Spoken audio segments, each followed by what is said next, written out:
Yes, people, welcome back to another episode of Real Ball Talk, man. Hope everyone is good and had a nice weekend. What are you telling me, Jeff? What are you saying? All good, man. Good weekend. Some interesting results this weekend as well. So yeah, let's get into it, man. 100%, 100%. Rash, what are you saying, my bro? How you doing? Yeah, man, I'm good. Alhamdulillah, it's all good. Just happy to be here again, on another episode. Yeah, yeah. Nice weekend to review, As Jeff said, there were some good games, and it'll be nice to uh hear what you guys' opinions were of some of the things that happened over the weekend. So yeah, let's get into it. Yeah, man, 100%. Big up Ed already in the building saying, come on, Arsenal. Yeah, yeah, yeah, no, 100. So yeah, man. Obviously, people smash the likes, subscribe to RBT and that. I think Jalil's just about to jump in from his hotel room. And what are you saying, Jalil? What's happening, Yeah, lads? On, Yeah. I'm in the middle of nowhere. I can't really say where I'm at, but I'm in the hotel room at the moment. You get it? It's looking good. Looks clean, man. Looks clean still. Looks clean, but Is it in yeah. Croydon?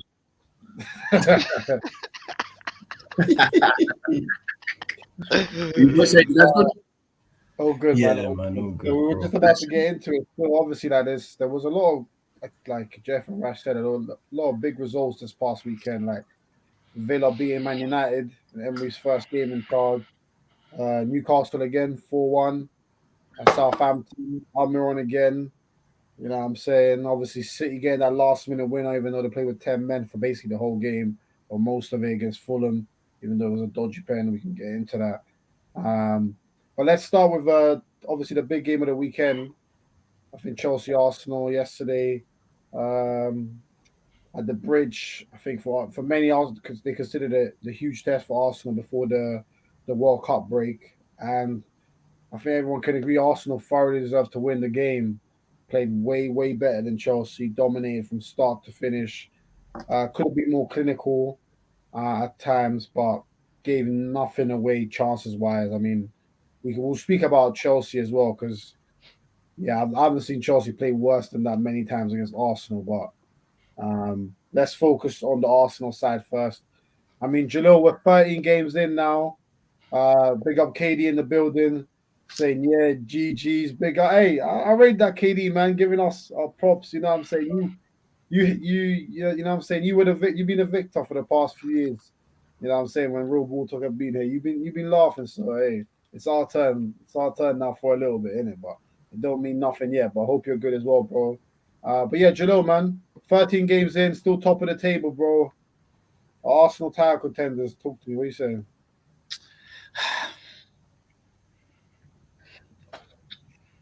Where's my boy DJ at, man? When are you gonna jump in? I need to hear that. He's gonna jump in anytime soon. He knows what time it is. But funny enough. Speaking of DJ, we was here with a couple of boys actually in this actual hotel room watching the first game of the season kick off. And he said to me, "Listen, it's a new season. We're gonna win the whole season." I said, "Car, we ain't even played a game yet. What you on about?" I said, "Do you know what I mean? What you on about? Relax." He goes, "Nah, this is our season. If we don't win it, we'll do something." And I said, "Do you mean titles?" You know, he goes, "Nah, we'll make a mark. Everyone will understand why Arteta should have stayed in the job." And you said it a couple of years ago, and I was like, "Man, I've been saying it, but I don't think this is the season something could happen." Hasn't mine changed? Yeah, I still think seconds ours.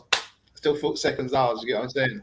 Like I ain't gonna bite the bait and say yeah we're gonna win it because I don't believe it personally. As good as we've been playing, as good as Saliba has been, as good as Jesus has been getting no numbers, even causing the defenses trouble, and still we've been getting goals. As good as Zach has been, Xhaka has been as well. Martinelli, I can go through the whole team. I'm pretty sure we'll go through that in the predictions and that. But I'm really impressed with the way we played yesterday. I was in a lot of group chats and everything, and they kept saying, "Oh, Arsenal's not really knocking on a door like that, though." And I was like, "Yeah, what game are you watching? What has Chelsea done? Oh, the Chelsea could score and the game could go either way."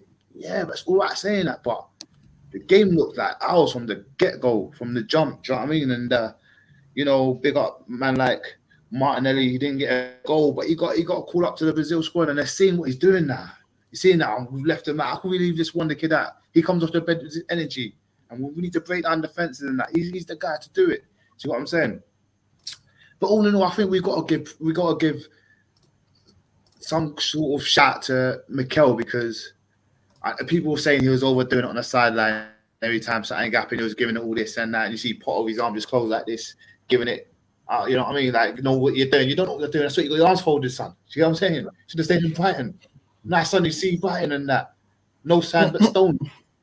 Go dash your stone down there. See what I'm saying? Like all these people, I respect KD for coming on and giving us our GGs, good game and that. But bro, you're chatting the most as well. You Chelsea fans were chatting the most about us, bro. I know you don't really think we're gonna win. We got KD in the building, man. Anyway, but anyway, you got hey. Couple subliminals and that, but you know what I'm saying? Like, all I'm saying is, like, I'm tired of it. Give us our shit now, man. Don't wait for us to almost win the league, come second and say, oh yeah, Arsenal had a good season. Give it to us now. We're still getting mugged off by all these United fans, these Spurs fans, these Chelsea fans, these Liverpool fans. Give us our products now. We've been waiting for it. We've been waiting. Hey, Ed, tell them, man. I've been shouting out football, bro. Tell them, man. Just give us something. We don't want you to lick our asses or kiss our feet and that. We just want to know that we appreciate it now. Don't wait for us to do something. Do you know what I'm saying? Do not wait. But wait, let me stop, man. Let me stop at the moment. man did the most and didn't even answer the question. Like, what was the question? Yeah, he's even forgotten. Are we title contenders, bro? I needed to get that off, bro. I answered it, huh? What did you say? Did you say, yeah, we are? Oh, no, I said you don't think so. I said I don't think so. I answered the question from where I started off. Me and my boys were here, we were talking about Arsenal. We watched the first game of the season here. And they were like, my boy DJ said, yeah, it's ours. And I said, nah, we're going to do something. But next year is the time where if Arsenal's not considered for contenders for the title, then boy, it is what it is. And I even said it a year ago to that date when I was with my guys again. And I said it to you boys as well. The beginning of the season, last season. I said I did not expect us to get fourth. Yeah, and I said that all the way. Fifth was it. And then even though we didn't get fourth, I wasn't unhappy. And then we're saying, what about our run? This is football. We've got fucking Aston Villa, you know, good evening. Fucking doing the business over United, bro. The fuck is going on? This is Premier League football, bro. Huh? The fuck you telling me? What's going on here? Hey? What's going on? Fucking hell, son. What is going on? Guys, what? He's just saying we're going to win the title. I know football, man. Anything can happen. Oh, what? Haaland's gone. Now it's chance for Arsenal to get a big gap. Bro, it's Haaland on the City. Bro, get out of here, man. I don't know if that was a pen on Kevin De Bruyne, though, but I think we'll talk about that later. But, bro, listen, like look at Newcastle, look at Brighton. This is football. Do you think they're going to stay there to the end of the season? Not one of us here, at least four boxes here, I think that's going to happen. So for you to say Arsenal's definitely going to win it, hey, fella, pick up Falak in the building. We got Falak in the building. We got Falak in the building. But yeah, but that's me, man. I'll keep mumbling because I always think, sorry to go back to this, but I feel like other fans, just want us to say something. And then when we don't, because we know us as fans, we know our team. We know we're not there. We know we need a second, we need a better squad. We need better players to come on and do the business and that. And I don't think we're there yet. So how the fuck do you think we're going to win the fucking title, son? Hey? Oh, make it make sense, man. I'm out, man. Let me just drink my water, man. Get your waters in, guys. It's good for you. You know what I mean? Big up to the water PSA. Got a bottle, yeah. Big up the hotel, man. They keep giving me lots of bottle, man. No sugar shit, man. We can drink water. Yeah, that was almost 10 minutes of boy Jalil did he shot everybody, bro. I mean, I don't know who didn't get it there. Only person didn't get it was Morris. Man. Anybody can get it. I'll tell you that for free. Right. Let me read Jeez, out some of the comments, and then Ed said, "Nah, man, I rate Arsenal. Can't lie. One of the few teams I enjoy watching. Fair. Yeah, no, that's true. That's true. Fair. Um, yeah, why is Jalil so mad? Hi, gentlemen. We got Falak. Jalil is we going got mad. Falak. We got Falak saying, regardless of last week's comments, I'm here to support John, Jalil, Jeff, and Hey Rash. Hey, big up. Yo, Hey, yo. what's good? Jalil needs to step out. Hey, now Jalil's calm. Jalil's calm. He's got his water now, so he's good. He's good. He's good. Big up ABB in the building. Good to see you, my bro. Saying if there was no City in this league, I would be having all the chests in the world. It's a shame such a start we've had, and we're still just looking at City like it's inevitable. Yeah, that's true, man. That is true. That's a very good point. But you just gotta take it game by game, man. Like as long as Arsenal win next weekend, they go into the World Cup top of the table, and that would be a fantastic achievement in itself at this stage of the season. So, yeah, Rash, like, what did you make of Smash the likes also people? What did you make of the performance yesterday from Arsenal? Like, I thought it was very convincing throughout. What did you make of it? Yeah, I think it was a good performance from Arsenal. They wasn't troubled by Chelsea. Um, I don't think it was an outstanding game from Arsenal at all, Mm, by a long shot, but they were miles above Chelsea and they managed to contain them. They played the majority of the game in Chelsea's half. In the first and second half, there was the odd Chelsea chance that they had through some counter attacks that didn't materialize into goals. Could have been played into Aubameyang. Aubameyang could have got a couple goals if the balls was played into him. mm, But really, they just controlled the game, and it just the thing that impressed me was how levels above Chelsea Arsenal looked, and that's the thing that impressed me the most out of the game. The way they controlled it, the way they picked when they was going to attack, when they was going to strike, the individual performances. Jesus again, um, Martinelli, Partey. Outstanding performance from Partey. Statistically, I think he was probably the best player on the pitch. I thought it was a Um, good match, to be honest. actually, we can actually have a look at some of the stats that from Partey and see I, how I he. did I did think he was man of the match. I know some people. Yeah, I wasn't mad at it, but I thought Partey was yeah. incredible. Trust me. Listen to these stats. 90 minutes played, 75 touches, 52 passes with a 92% accuracy. Six long balls, 100% completion. Two dribbles, 100% completion. Six ground draws, 5-1. Three clearances, two interceptions, two tackles, one clean sheet. Like those are Amazing. those are the type of stats that you want from your defensive midfielder. Yeah, someone who you want to control the game. He just was picking out everything in the middle. He was stopping whenever Chelsea wanted to come out. Um, he was the barrier between them and the defense. And then when they got to the defense, they had to deal with Saliba and Gabriel, who had two different types of games, Yeah. but to me were both excellent. Saliba, calm, control, collective, one step ahead of Aubameyang all the time. Even when Aubameyang did get free, the ball didn't go to him, so that was a touch. But everything other than that, he just ushered them away like he wasn't even there. And then you had the more aggressive style of Gabriel. Gabriel Magalhaes, who was going in hard for every challenge. A game pops up on the score sheet. I think he's scored the most goals from a corner than anyone else since 2021. He's really honouring his new contract. He's putting in some good performances as well. Also, on the whole, they had a good performance, and it's really good to see them. Um,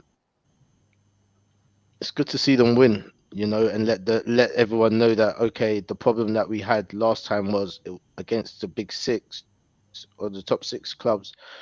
we was coming up second all the time, and to know that we've beaten 4 out of the 5 that we can compete We was coming up with, second.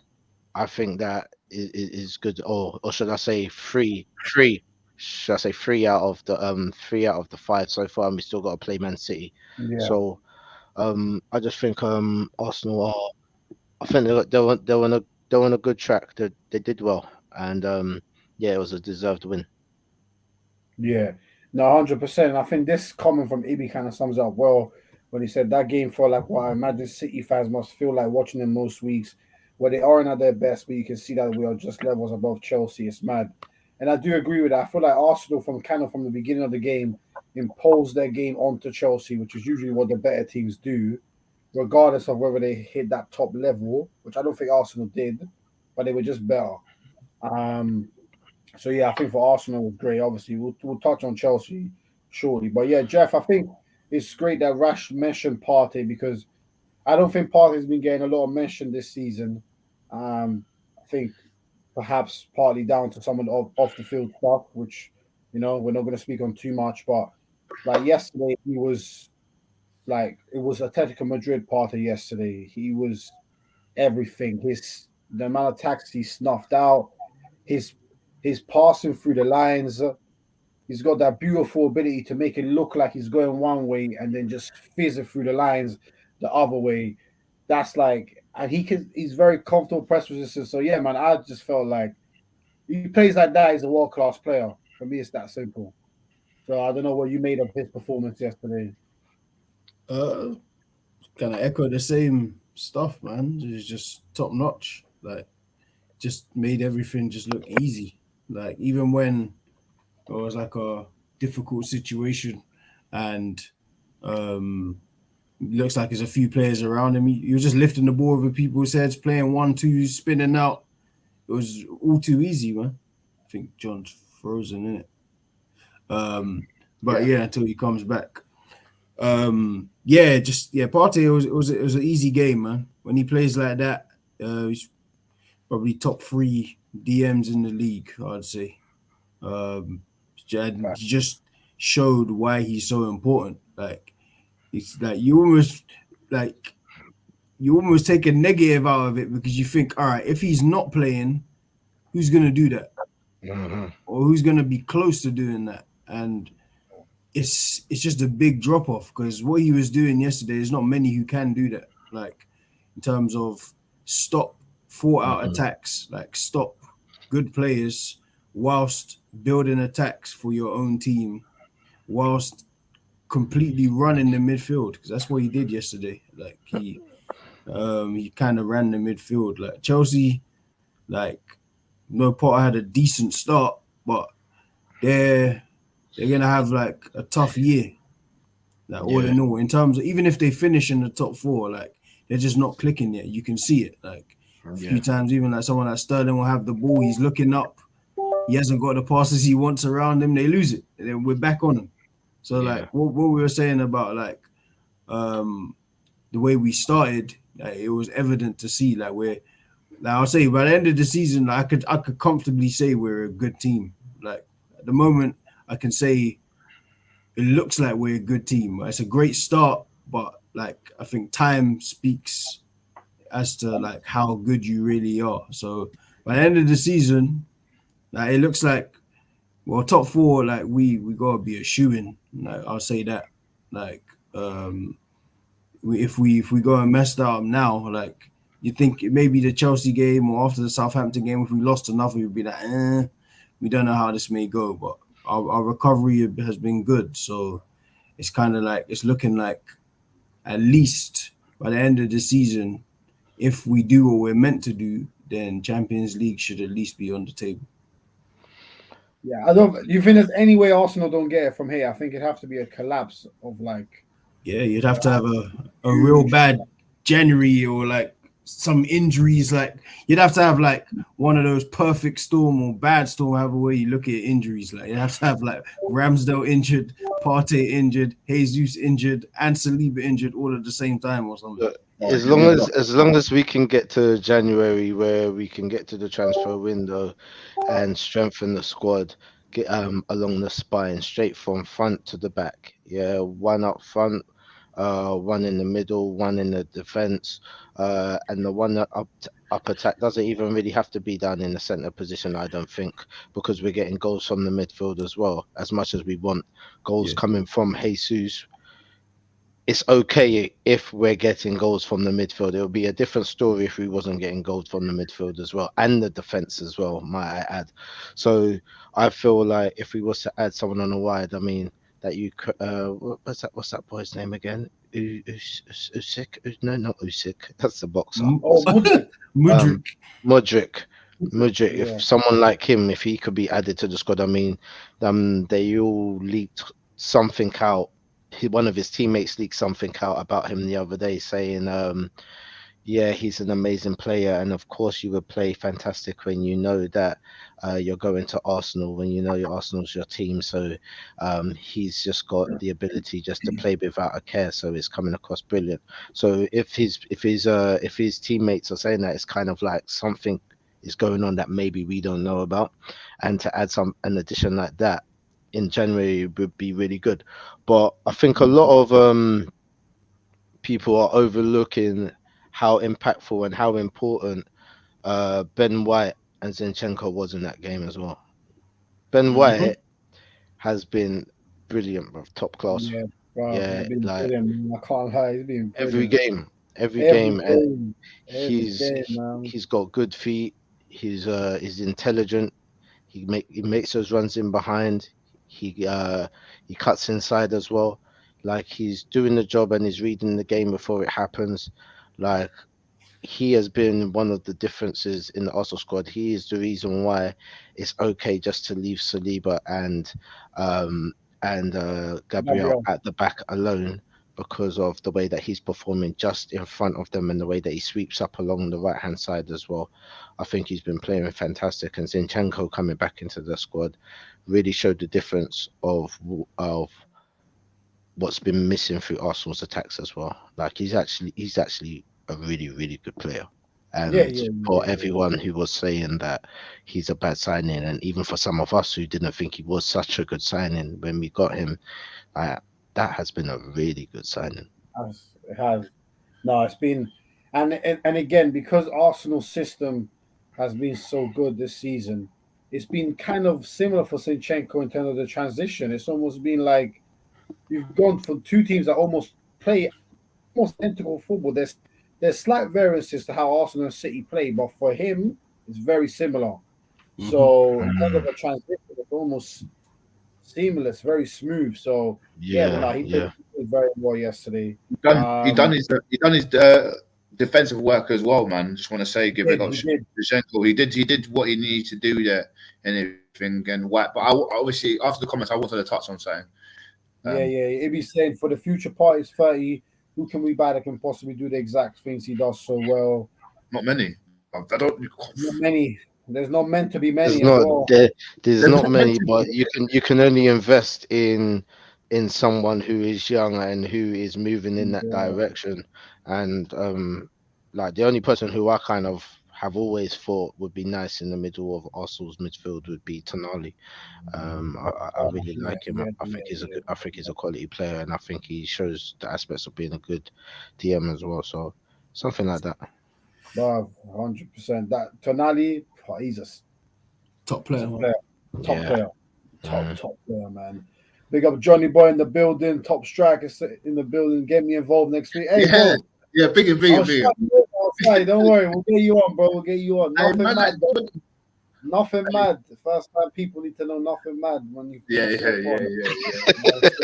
No mad opinions around here. You know what I'm saying? He's also fan as well. DJ saying, I know. DJ saying, in the words of young Philly, back again. Who would have thought it? Who would have thought it? Hey, lads, 13 down, 25 to go. Come on, man. For fans, but hey, it's working right now. Hey, it's working. I think people thought he was trolling at the beginning when he was doing that. When he first did it on the first show, I think I got lots of messages about it saying he's definitely trolling. I think now they've started to see that he's got a point there. Well, I'm telling you, big up DJ. Those smash the likes, people. Big up DJ. Yeah, no, 100%. It's looking good. Big up Johnny and big up YO in the building. Hope you're good, bro. Saying, "Oi, man, and what did I say about Arsenal? He Now said do it. you believe me?" And he's a He Liverpool did fan say as it. well. And he's a Yeah, I Liverpool fan. know. He's a Liverpool fan. Yeah, yeah, and he said it. He did say it. What Yeah. was it after like week 2? Week After 2. week I was 2. like, Yeah, bro, hella early. I thought he was trolling. I thought he was trolling. And, oh yeah, we thought he was trolling, but he was like, "No, no, no, I'm being serious." And Yeah. big up YL, man. You know what I'm saying? Big up YL still. But you know, there was something I know you wanted to say quick before we do player ratings. What Yeah, I you saying? was going to touch on something. I feel like it's been a good discussion in chats and that. I feel like it's going to be a good discussion for now. It doesn't need to take too long. This whole thing about Jesus and that, yeah. And I kind of have an issue with this, but then I don't have an issue at the same time. But I don't understand how a team could be playing so well and winning. I would understand if it was drawing games and then, boy, 0-0 games, you know, our defense does this shit, so we can't really pick on them, but then attack don't do it. And Jesus, obviously, is our number 9. He should be getting the goals in that. But my thing is this, right? If there's goals coming from all over the gaff, from all different positions in that, and everybody's playing well, including him, because I'm not going to lie, just because you don't get goals don't mean you're a bad player. You've been putting in the performance, you know, the eye test. We need to talk about that, boys. Yeah. I'm a stats man now. I've become a stats man in the last 3 years, I'll say, because I don't like the Lacazette thing and, you know what I mean, what was happening. But we're kind of seeing the Lacazette thing happen here where he's contributing to the team, but it's not with goals. It is causing trouble for the defense. And the eye test shows us that this guy's a quality player. He's techie. He does the business and that. But I don't understand. I might have over exaggerated with the one at the beginning of the season when I said 20. I said 18, I think. 18 league Premier League goals. And then maybe 20 in all competitions. I said 20 something, 22 maybe in all competitions. I now understand that he brings something different to the team. He's not as clinical as I assumed he was, but he does bring something else to the team, and the whole team's getting goals in that. So, yeah, my thing is pretty much, where do you guys stand with him, and what's your thoughts on that? Yeah, no, it's good you brought that up because, like you said, we've seen in a few group chats this weekend about the Jesus thing. I don't know. I think the thing for me is I don't think he should be compared to Lacazette because he offers a lot more than Lacazette was doing last season all around. He gets way more chances than Lacazette does as well. Jesus was never clinical, even at Man City. That was my only thing about him that I didn't like.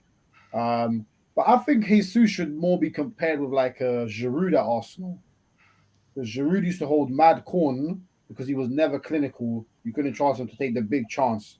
The only problem for Giroud is them times there, like Arsenal maybe weren't getting the results that we're getting now. Obviously, we're getting top 4, and obviously that might change. But definitely what I will say about Jesus is that I feel like Arsenal fans have calmed down where if this was like, if let's say this was Jesus straight after Van Persie, he'll be holding mad corn, I think. Yeah, he'll be But getting it. I think now Arsenal fans have kind of taken a step back, and because he's come from Lacazette, they're like, you know what? He brings way more to the game than Lacazette does, and he is getting pretty much one clear chance a game. So eventually, he's going to get his goal, and then he's going to go on a little run where he scores like 5 and 6. Then he might go 6 again without scoring, and just keep doing that. And eventually, that does work out to about 15, 20 goals. Mm-hmm. It just does. So I think this is the bad side of Jesus you have to take. So Yeah, man. Like it's if you look at it, like we played 13 games where he's got 5 goals, like 5 assists. Yeah. So there's 25 games left. So say he scores 12 goals in 25 games. That's 1 goal in every 2 games, and you still hit what we thought he would hit at the start of the season. So like I know, like getting married to like bad, I guess, goal scoring form. Like I get it. Like he's not firing. It's a slight cause for concern because you can see it's affecting him.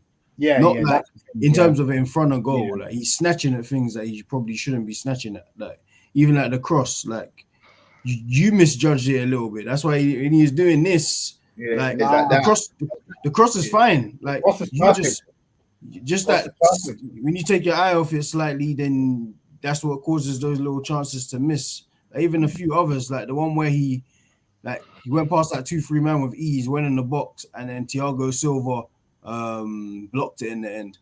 In form, like when you're not overthinking things, you could probably reverse that, put it in the corner. Like goalies committed, defenders committed. You can reverse it in the other corner. So it's like you'll snap out of it, like all strikers do. Like you go through these little phases. Like he just probably needs to get out of his own head, and in a few games' time, it'll be fine. Like it's in terms of like what he's bringing, like for a small guy, his hold-up play is excellent. Like that bit is similar to like Lacazette, because Lacazette was good at that. Like Yes. you could ping a 50-yard ball, he'll chest it against a 6'2" defender, take it down, and you're not getting the ball. Like at the least, a free kick will be won. So like even like the lack of comparisons, like, I get it, like because it's just a funny thing to say, but at the same time, it's not close. Like Lacazette was tired after 45 minutes from the moment he got to Arsenal. Yep. And that's not a joke. I'm dead serious. Yeah. Like Wenger used to drag him off. You remember he played like from the beginning, from the beginning, 65th minute. He was gone. Yeah. And then he come on against like Liverpool and he scored and we're like 4-0 down. Like I remember it. I remember it clearly. Like he was tired from the moment he got here. Yeah. Dead serious. It's just at the same time, like even when you think about it, like we bought Lacazette and I bought Aubameyang 6 months later. The thing that worked with him is that Lacazette compensates for the things Aubameyang didn't have. So Aubameyang was the goal scorer. You know, even by the way he played the other day, he's not one to get involved in play. He's just not. That's not his game. That little thing there might have been the thing that stunted Lacazette because they bought Aubameyang when Lacazette come off of a good season. Yeah. You know what I mean? So it kind of put the thing in his head that he wasn't good enough. When did Lacazette? No. Yeah. So Aubameyang was bought in the same season as Lacazette, but Lacazette was just starting to warm up, and then boom, here comes Auba, who's obviously because Auba doesn't have the all-around play. Lacazette kind of had to adapt his game to say, okay, I'm not just going to be about goals. I need to try and get the best out of him as well, which didn't help Lacazette. And obviously, we saw Auba yesterday. I mean, in a game where it's meant to be like a revenge game, I mean, he basically didn't play. BT Sports have got blood on their hands, but I tell you that for free. Making them man do that. It's crazy. Well, what did they do? Even Auba looks so half-hearted doing it, man. That looks so half-hearted. They did like a trailer for the game, obviously, because obviously it's on BT Sports today. On a Sunday, you don't really put your money into BT, you put it into Sky because of Super Sunday and stuff. But BT Sport had, I think, 2 games on that day. I think they had Everton, Aston Villa and United game. They had the Chelsea Arsenal game and Aston Villa United game. But anyway, carry on. I think, they're just giving it stick in it. Like Arteta was asked to say something. They said something. A couple of the boys were like, "Shh." That Aubameyang was talking, and it was kind of funny, but kind of cringe at the same time. But I kind of understood what the BT were trying to do. It worked. There was a lot of people talking about it. Aubameyang's going to score, and then he's going to do that Adebayor thing against you, or you're going to do some mad celebrations or something like that. It was never that deep, man. I don't even have no malice for Aubameyang. Not do I. It's just something like the thing is not a villain to the fans. Nah, like he done what he did for Arsenal. Like regardless of how people feel about him, or like you can say his general gameplay isn't good. He scores goals. That's it. That's what he's always done. He did the same for Arsenal, bar the last maybe 15 months, however long it was. Because like one season it was like 10 goals. It weren't great. Felt like 10 years, bro. But but at the same time, like he done his job. Like I don't have no malice for many people. Only really like a Nasri. Like no one else. Not even RVP. Do I really have any malice for? No, I have no malice for RVP. I don't even think I got malice for Nasri like that. It's just I ain't got malice for no one. I ain't got trust. Like Nasri was just saying a lot of like slick stuff, but that was probably it. Like I don't really care about anything else. Like, I probably got more malice for my players that stayed too long. That's my brother right there. Who? Like Sammy, everybody, man. Like Sammy, everybody. That's my brother. Hey, serious player, man. Serious player. But let's get through some comments. AB saying, if this is what we were warned about Jesus, then I'm calm. He's been phenomenal. He just needs to score. YL saying, don't worry about Jesus. Firmino don't get many goals, but he was the most important piece to our title-winning team. Real recognizes real, and I saw the signs with Arsenal, and it felt like Liverpool. Ed saying Jesus is a cam/support striker. Fair enough. I've seen some people say that. I don't know. Think like I say, man would hold up the ball well or win the ball once a night before getting gassed, which is kind of what Jeff was saying. Big up Theo in the building saying nothing personal. Theo, my guy. Big up Theo. James on Arscast Extra said that there were rumors of Auba having a Spider-Man mask ready behind the Arsenal goal just in case. You think that's true? Nah. He needs to worry about getting to the pool, let alone the mask. What I did. Why Spider-Man? Yeah, I thought Black Panther. that's what. Yeah. So he's Peter Parker today. Was that homage to Halloween or something? Bro, I was thinking, is there some sort of betrayal there? I don't know. But he's wearing blue. So Spider-Man, I don't know if that. Yeah, I don't know. No, but that used to be his thing at Dortmund, innit? The Spider-Man thing, innit? No, it's Batman. No, it was Black Panther. Yeah, that's true. Black Panther and Batman. He had two of them. Yeah, and but black and yellow. Black and yellow. Yeah. Did he ever do it at Arsenal? He did the Black Panther one.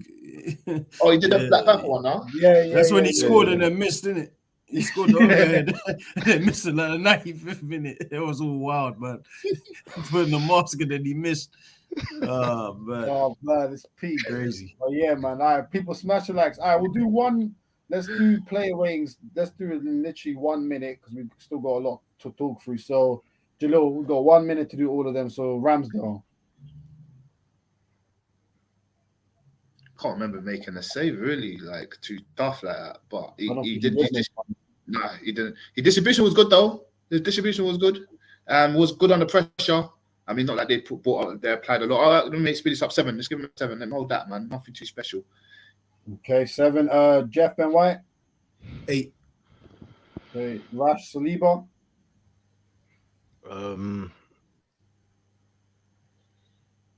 Brilliant game. I'll even give him a 9. Yeah, deserves it. I would give him a 9. I can't. There were genuine times yesterday with Saliba. I felt like he was almost taking the piss. He was. Did you see him do the skills in the final third? That's what I said. Nah, that's on the right wing. Placing it out on the right wing. Yeah. What are you doing? No, why? It's I was like, nah, this guy doesn't respect these man. Now he's like Van Dijk a little bit, just by the way they like watch you make a fool of yourself and then take the ball. Yeah, like, they don't like Gabriel wants to engage. Saliba like Havertz had the ball. He just watched him. Then Havertz slipped. He took it. It's like, come on. Oh yeah, that was the first half. Yeah. Shout out Havertz though. I'll give Gabriel an 8. 8.5. I would have given him. I would have got a 9 as well, bro. I'll be honest. He could have been the same. I think Saliba was a tiny bit better, but 8.5. I'll give it 8.5 because I thought Gabriel that was excellent. I know. Saka put the ball in and it was going in regardless, but he did score the winner. He anticipated it. That's the only reason why. Anticipation for me just showed your heart to desire to get that goal after all the mistakes you've been doing and everyone giving you stick. And now you come on, man. Like, he made sure. He made sure. Okay, yeah, I'm not mad at a 9.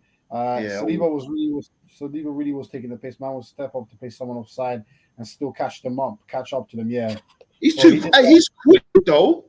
He's quick. He's rapid, bro. He's got them strides. Almost as quick as me. That's nuts, fam. It's crazy. Jalil Zinchenko. He got all the 8 as well, man. Played really well and it's quite impressive defensive work and the marking. He done really well, man. So and against his old buddy, I'll probably put him on there because Sterling was there and they trained together. So probably a smart thing with Arteta. So but he done well against my man. So yeah, he can hold the 8. 8 and then Partey, Jeff. 9.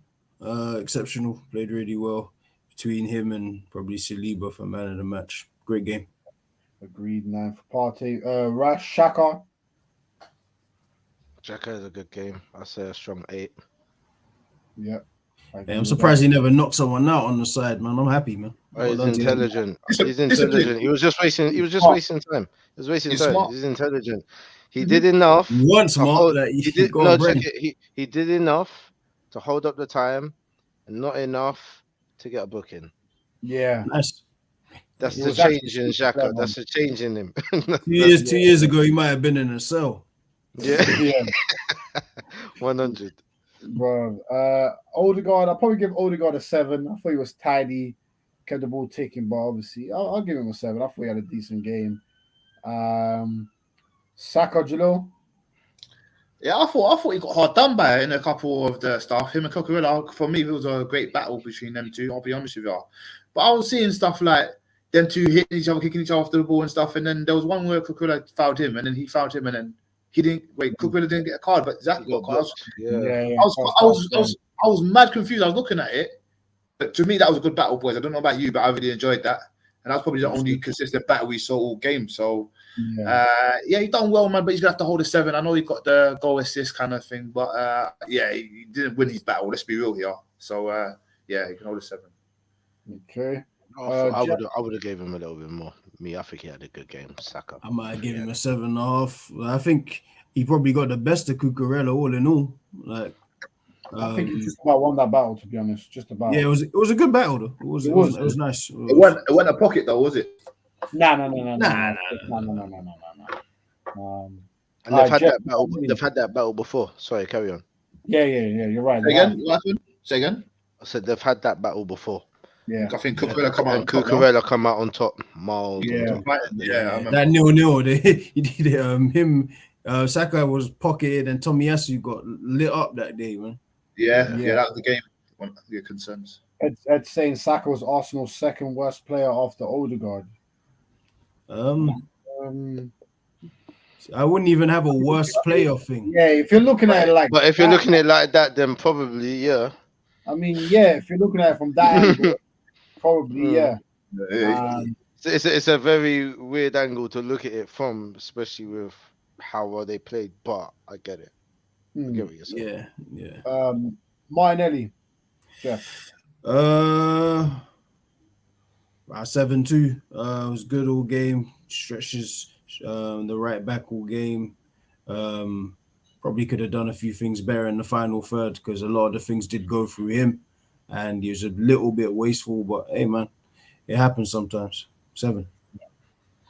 Finding Jesus, Rash. I'll give Jesus. I give Jesus a 7, and I'll explain why. Like, even though he had an outstanding game in regards to gameplay and the chances that he created, the chances that he had himself, his hold-up play was really good and everything like that. But some chances are just too clear. You got to score. You've got to score when you are the main guy or supposed to be the main guy to bring in the goals. You've got to score certain of those. That diving header, I can't forget that one as well. No. Do you know what I mean? And I just think he makes the wrong decisions sometimes right at the end.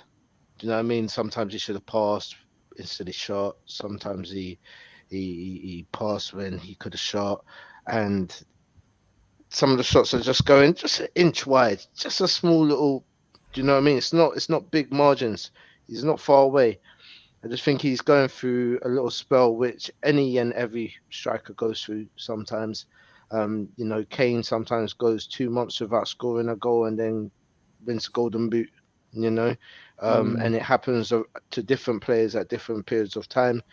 It's just his time doesn't mean he can't come out of it. All he needs to do is come off the World Cup, and congratulations to him as well on his World Cup selection. Him and Gabby Martinelli as well got picked up for the Brazilian squad.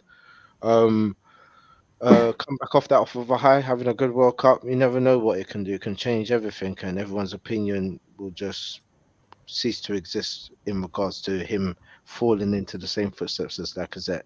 He ain't there yet. He does way too much to even be considered that in that light. So, yeah. It's the goals. It's the goals. That's why I said 7. I think it is. I feel like because there's not much to criticise Arsenal on and everything. Yeah, I'm happy. Alan Shearer said it on Match of the Day, and he said Michael Over's been through this kind of patch, and we know how good he was. He wasn't comparing. He was just saying like every striker goes through it. Yeah, I think. Yeah, everyone does. Everyone does. It's life, man. I think you brought Giroud. I think every striker goes through it, but the only reason why is because people hate Arsenal fans being happy. You got to take things somehow. Do you know what I'm saying? Oh, you signed, you know what I mean. So yeah, just thought I'd throw that in there. Yeah, I mean, Ibby's saying Jesus a 9 for me. I mean, he did do some excellent things hold up play wise, especially that chance that he set up for Odegaard. That was brilliant. That was Yeah. brilliant. Do you know what? I might have been harsh because given even a 7 because I mentioned all the good things that he did at first, and they outweighed a lot of what I said as to I what would have given pulled him a him. seven. I agree with you. I would have given him a But it's seven. just, I yeah, would but have it's given. just heavy. It's just heavy because of the duty of scoring the goal, and it's Yeah, not just the fact that you're not scoring the goal. If you wasn't scoring goals and you was assisting goals and all these things like that only, and not having any clear cut chances yourself, then you did all you could on the pitch. But when you have clear cut goal scoring chances, and you've had many over the last 8 games, and you've missed clear chances that Nketiah would have put away like I'm serious. Yeah, yeah, Nketiah would have put those chances away. So you got to think about it and say, "Do you know what? You're getting this chance.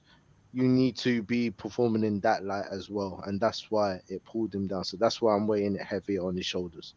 yeah. No, that's fair. And I think in that type of game, it's a big game. So we draw 0-0. Everyone's looking at that chance, and all of a sudden the blame's on him, and the pressure just adds further. So Mhm. he's lucky that at the moment the team is winning, so he gets more chances to break his run, and then if he can do that when the team is in better form, great for him. But I think it's important for him to get a goal before he goes to the World Cup, because I remember Jesus. I think it was the 2018 World Cup for Brazil. He was atrocious the whole tournament. I As remember. the whole tournament, he was atrocious. So I don't want him to go into that with no goals because he will carry that. Because the pressure for Brazil is going to be even higher than it is at Arsenal. yeah. They're looking What do to you win what the do you whole. what do you think it is though? I mean, obviously everyone has their spells where they have a dip in goals as a Mm, striker, but he was scoring goals for fun pre-season and even at the beginning of the season. Like he was trying any type of shot and they were going in. He had so much confidence. I mean, obviously the drought will hurt you in a certain way, but the lead up to it, how like what do you what I is the think. issue I here? think. I think he's overthinking it. To be fair, just like the goals that he knows he could just turn them, man. He's got the feet for it. Look at him doing that run to the box. He's done that hundreds of times when he runs into the box and Chelsea players are trying to tackle him and everything. But I just feel at the moment he's overthinking it because he knows what the media is saying. I think the media does play a big role. I'm not gonna lie to you. I know for a fact a lot of these players look at socials or Twitter or newspapers. Like it's gonna come across you somehow. One of your friends might say, "Oh, I saw this about you the other day." Oh, I don't want to hear it. But what did they yeah, say? yeah. It's always gonna it's gonna Yeah, be on your you've chest. already heard it. At that point, you've already heard it. Yeah, but Yeah, he's I he's, think he's a quality player, and this kind of stuff happens. But I do honestly think he's overthinking a certain amount of things. 100%. Yeah, yeah, and then the also, first. go on, I Jeff. go on, bro. You go first. You go. I was just gonna say, and then also, I just think with some players, missing chances hurts them more than others. Oh yeah, That's that's him. Yeah, of that's what course. it is. I think it's be a combination of that. Like first 2-3 games, he probably wasn't thinking about it. Yeah, Then the media do what they do. Like the 4 games, 4 games. Gabriel Jesus hasn't scored. mm, Then you might have seen it once, and then all of a sudden, like we played football. Like sometimes your steps off, like your little yeah, like things just happen, man. And then before you know it, you're not striking the ball as well as you can, and then you're in a rut.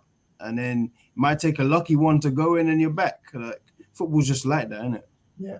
Mhm. Nah, spot on, absolutely spot on. But yeah, I mean, before we move on quickly, I mean, maybe we can touch on them when we once we get to the men and forward of the weekend. But like, do we want to say anything about Chelsea and just how horrible they were? Do we want to get on to Man United losing at Aston Villa? Look, we have to give them a minimum four Yeah, minutes, man. At least a 4 minutes. 4 minutes of Why? calm. Let's give them Why? a four Why? Why minutes. four? Why are we giving them four? I'm What's giving the everyone 60 seconds, bro. that's true. Oh, okay, yeah, nicely That's done. fair. That's fair. I like that. Hey, I you like that. as you started the stipulation, you go first, bro. All right, cool. I just want to pick up some of these dirty stats for Chelsea. Do you know what I mean? What the stats? You said dirty Yeah, stats. dirty stats. We call them dirty stats because when you're a club that not you won the Champions League the other day, yeah, Yeah, and you're playing against a team that was miles below you as well, to look so inferior, and you've got the players. It's just weird. I don't know what's going on, and I don't even know what's going on in that game. But listen to some of these stats. All right, expected goals 0.3 compared to Arsenal's 1. I don't even take that expected goal 1.9. seriously, but that's I don't even do it. I'm wild. just reading it because it's there. 0.3. And I'm on robot mode and I'm just reading the order. But shots, 5 shots to Arsenal's 14. 1 shot on target out of that 5. Open play shots 3 to Arsenal's 9.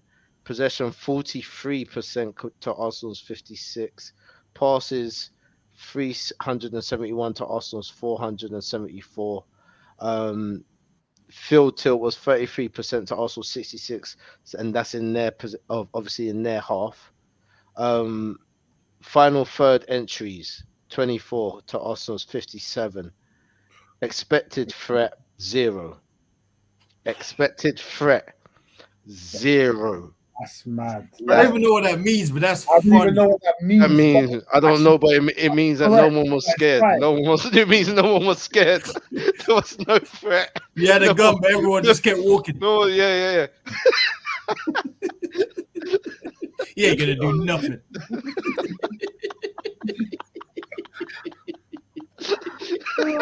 Do it. Yeah, do it. You gotta do stuff, man. No, man. Yeah. I'm That's saying, just and it gets worse anyway. But there's worse. plenty more. An expected threat. I know it's 0. I know it's crazy, but yeah. So, but look, all I know is that that's not what you expect from Chelsea, and there's something seriously wrong. Something. Dude, that's to Arsenal's 2.9, by the way, or 2.1 or something like that expected threat. But yeah, like it's just something seriously going wrong over there. When you're supposed to be one of the big players and you pull out a mediocre performance like that against Arsenal. They've just about won the other games against mid-table clubs. Against the top 6. I mean, I fear for them, man. They need to do something seriously because it's stale. Like it's stale. Yeah, and I think I've already heard a few of my Chelsea friends say they want Power out. I was even with one of my work colleagues today who's a Chelsea fan. He was like, he wants Power out. So He ain't even unpacked in his flat yet. Like he just got there, bro. That's how that man move. That's how that man move. So yeah, they want him out already. Some of them. So all I'll say for Chelsea, I won't even spend too long. I'll just say I think personally, I might be wrong. I think this is the worst Chelsea team I've seen in 20 years. They got better players since last year though, when they won the Champions. Well, 2 years ago when they won the Champions League. That's crazy, isn't it? Do they? Yeah, because they've got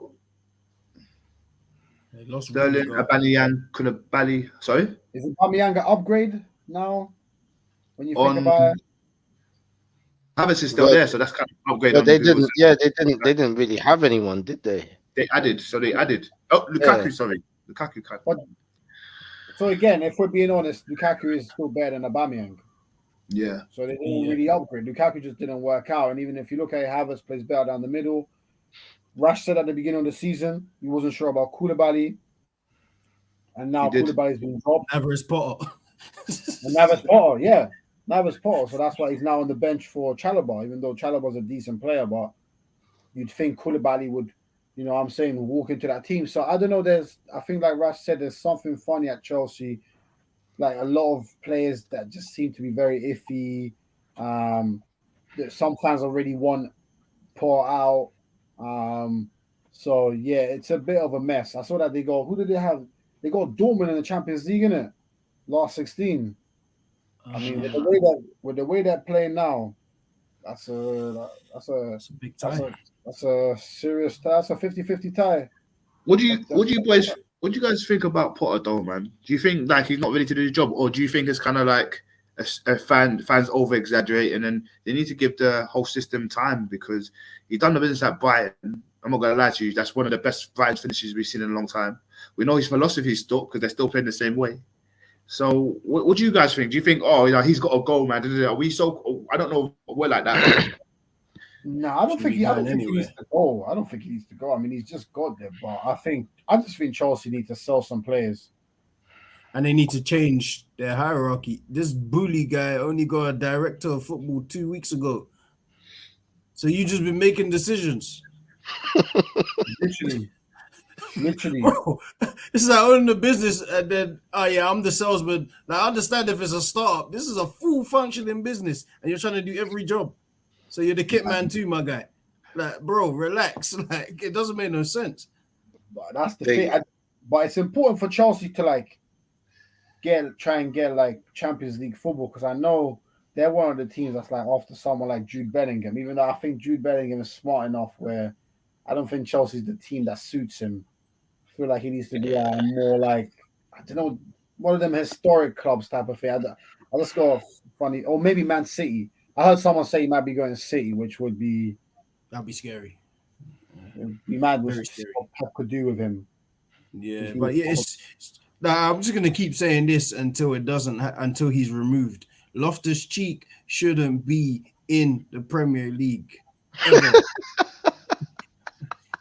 It doesn't matter about how much ability you have. Oh, you're the prototype for how a footballer should be. Every time. You do nothing. Loftus-Cheek. Hey, Bro, he's got good grades, though. He's just there for girls to come to games. Like, you're not doing nothing, like, ever. Like, he's just standing on the ball, tripping on it. He doesn't want to pass it. He just wants to run. He's getting snuffed by a man half his size. It's like, and then your partner is Jorginho. Like, Jorginho is great if it's a slow game. Like, if it's a slow game and he would be great at City where they have all of the ball. But a team like this where you need to make things happen and work, no. And you have the unmitigated goal to put Loftus-Cheek and Jorginho next to each other. Yeah, it was a bit. I do think Loftus-Cheek is a Premier League midfielder. I just don't. He's just not. In ability, not in mentality. He doesn't want to play. He's another one of these new breed footballers. Like, I'm just happy with looking good. Like, you don't want to play ever. That's why you went on loan twice and were dead twice. You went to teams. Who did you go to? Fulham and who? And Palace. To be fair, he was okay at Palace. He was okay at Palace, Jeff. He stunk at Palace too. Nah, that's harsh. That's harsh, man. He was alright at Palace, man. Poo-wee. Nah, Jeff just hates him. He doesn't do. Bro, how'd you go to I've never seen this in my life. You go on loans to lower teams, but then you come back and then you command a starting spot. How? Kill him. I mean, yeah, that shouldn't really happen, innit? But he played right wing back for Tuchel before Tuchel went. Mad. How are you playing right wing back? How are you playing? Train where? Train where? Train. You know, managers got their favorite. The ones that train really well, they've got their favorites. There's no train really well. Like, I'm not looking at this one like Champions League game where he did really well and he looked like what he should look like, because that was one game where he looked like that. Oh, you talking about the one like 3 years ago? Yeah, it was like 2 years ago or something. Yeah. Like, Tuchel was still there, but bro, since then you've been stinking up the place. Why is Kovacic on the bench and crazy, you starting? That's crazy. He's had a lot of injuries. He's had a lot of injuries, though. Nah, I'm playing Kovacic with 3 toes over Loftus-Cheek. Dead serious. He is the ultimate yes man. It's clear he's the ultimate yes man for the managers. That's what he is. Bro. If there was a game and there was a final boss of yes men, it would be him. He will play wherever they want to go, and if he has to go in goal just to get himself seen on TV, he will go in goal. I like Loftus. I like him personally. I like Dele Alli. It doesn't change where Dele Alli is. Why do you like Dele Alli? Bro, me. No, beforehand, Dele Alli was a baller before. And then you got too big for your boots and you thought you were something you're not. Now you're at Besiktas on the bench. Loftus-Cheek doesn't buck up his ideas. He'll be in a worse place. You'll see him at, what was that team Ollie was managing? Moldy. Damn. Dead serious. You're sending him to, at least send him to the championship or something. No, he doesn't even deserve to play those 46 games they play a season, because you don't want to play football. You don't want to get muddy. Like, you don't want to do that. Your socks are still white. You get smoked. Well, he could have gone raving. He needs to go to a rap just video. Walked into Libertines, like put on a white shirt, put on some nice Amiri jeans, and put on some lubes, and stepped into Libertine and cleaned up. Because you don't want to play football. Like, football might be your secondary thing. Like, you might be using the money to do other things. You don't care about no football. 100%. Well, You're I mean, 6'3", probably 190 pounds, and just getting muscled by Martinelli. Shameful. Shameful. Well, Loftus Cheek, we love you, bro. You know what I'm saying? Like, we root for you. So, Hey man, back up your ideas so you end up in Norway, my boy. Jeez. Jesus. Man, the Avengers today. I can't even lie. That was like a training session for. You know what? I think It was. like an outstanding point. You know, It was. outstanding point because it actually felt like that at times. Saliba was doing stuff in training, like dribbling the ball all the way to the third quarter. Don't make sense, son. It was definitely a training session. It was definitely a training session. Man. Big up, man. Every time, always here supporting us, man. Big up, my guy. Big up as well, my guy, saying man like reporting in, man like. Hope you're good, my bro, man. Okay. Hope you're well. You man know side, isn't it? Yeah. He keeps us on Sundays, you know. Big He comes up with his hand. I salute to Sahel. Salute, long time. Bearman was rating Gabriel's performance at the back, but I thought he was subpar. Well, subpar. Okay. Even though there were only 2 mistakes, one of them led to a goal scoring opportunity. Am I a hater or just speaking facts? I don't think you're a hater. What's the opportunity that created a big goal scoring opportunity? I mean, like Rash said, they had 0 expected threat.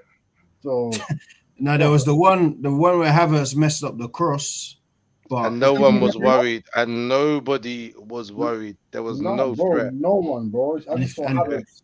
And if anything, that might have been Zinchenko's fault for just misreading the pass a little bit. Yeah, I think Aubameyang was free for a tap in if it did go to him. If Havertz got that right. Yeah, that comment's funny. That was funny. Dishing out smoke. Yeah. Ed got him a few times in that game. I can't lie. Yeah, Loftus does absolutely nothing. Yeah, I mean, he does nothing really well. That's the good thing about him. Like he does nothing like better than anybody. Yeah. I mean, on that note, let's move on, man. Shout out Chelsea, though. But yeah, the bridge is over. Yeah. The bridge is over. The bridge is over. That shit is over. That shit is over. Okay, All right, let's move on. Oh, sorry, Janelle. He wants a feature. Hold on, wait. Coming off me. No, not about that.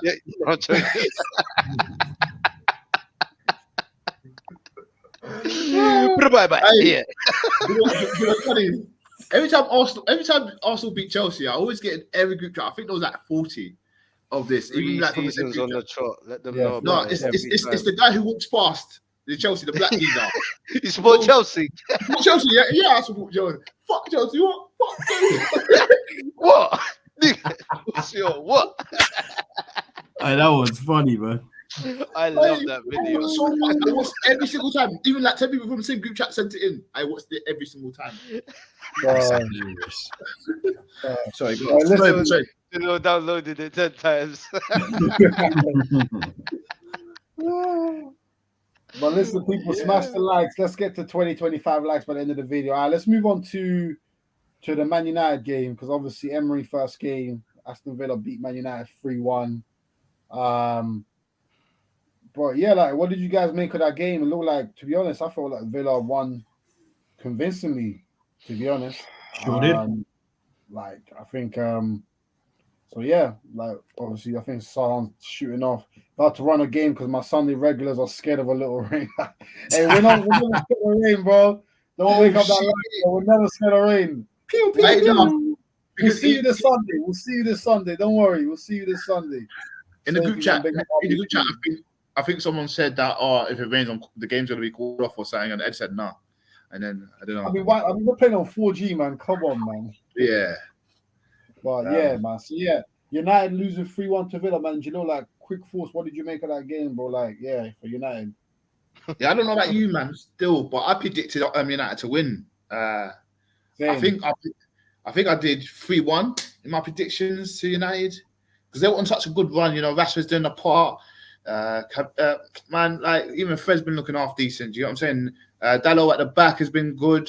Shaw's been all right. Maguire come out. I think Maguire lost a bit of weight as well. So he was done that to move faster and that. I don't think he even played, but if I'm not mistaken. But Lindelof played. From top of my head. Martinez didn't have a good game in my opinion.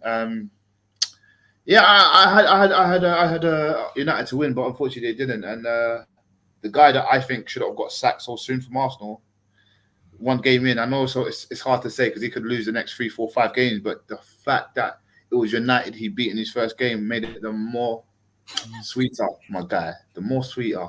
And I was happy, bro. I was gassed. Like, as soon as the first goal went in, I see with the group chat, oh no, what's that one do? I was like, well, I've got to put this on. Do you know what I mean? It's not on TV, but I'll find a way. Do you know what I'm saying? So, no, where am I missing this? And when I'm asking my boys for their passwords to their thing, or I've got to run to the pub or something to catch the game and that, I'm hearing this 2-0. I'm like, yeah. And then I thought, realistically, it's United. Anything can happen. They've been playing better. I heard they got a goal back from Luke Shaw, deflection. On goal in the end. Oh, was it on goal? It went down as on goal from Lindsay. Yeah. Okay, fair. I didn't know that. And then another goal coming. So it's just funny, man. It's just funny. It's like I was just laughing. You got my guy, Martinez, the goalkeeper, flipping doing all this and that, controlling the ball, saying, "The game got to you. Did you see him doing that?" And he blocked. He blocked the ball. Digne scored that free kick. Was quality to be fair.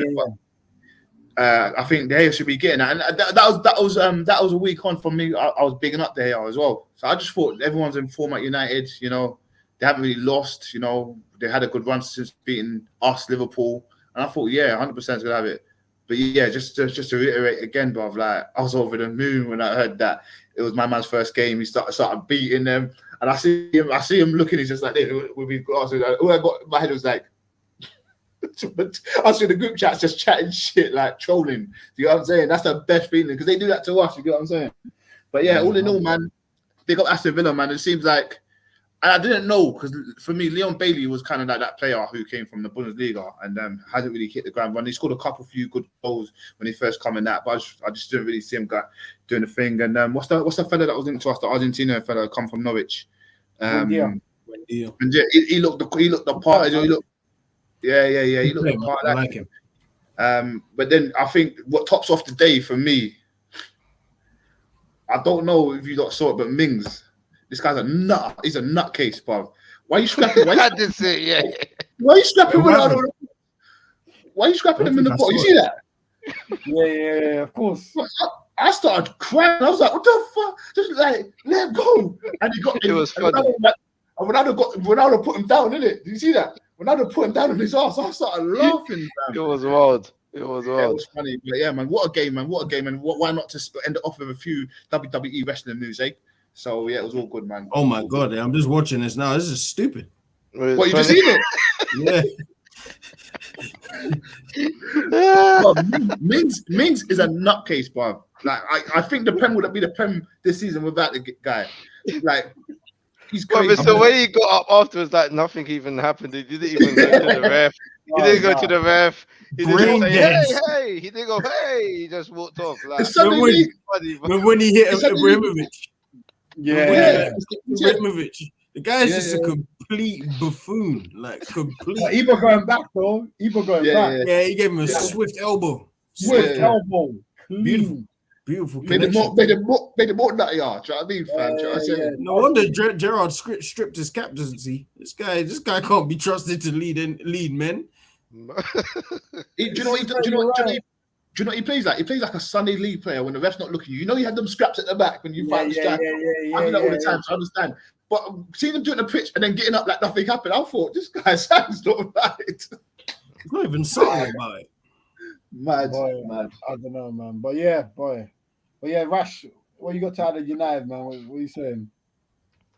Good evening.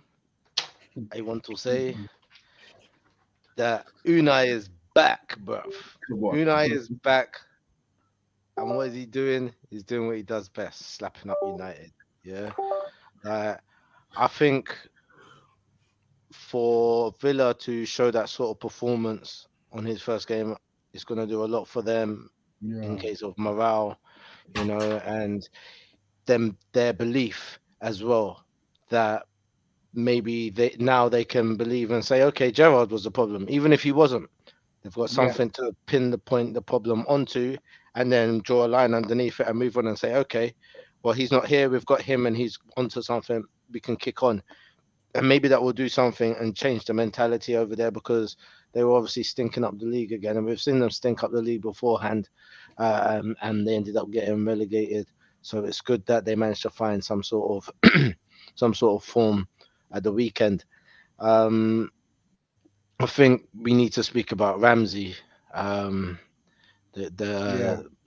like, he is a kid that I think at the beginning of the season, I kind of heard, I knew he existed. I thought he was okay, but he needed that time to potential. But I knew he was coming through. But the game that he had and what he showed in there, I think he may have even got an assist. I think he got a goal. He was up and down. Yeah, he was up and down the pitch. He showed flair. He showed such courage for such a young lad as well. Like, he really had a good game, and he's definitely one to watch.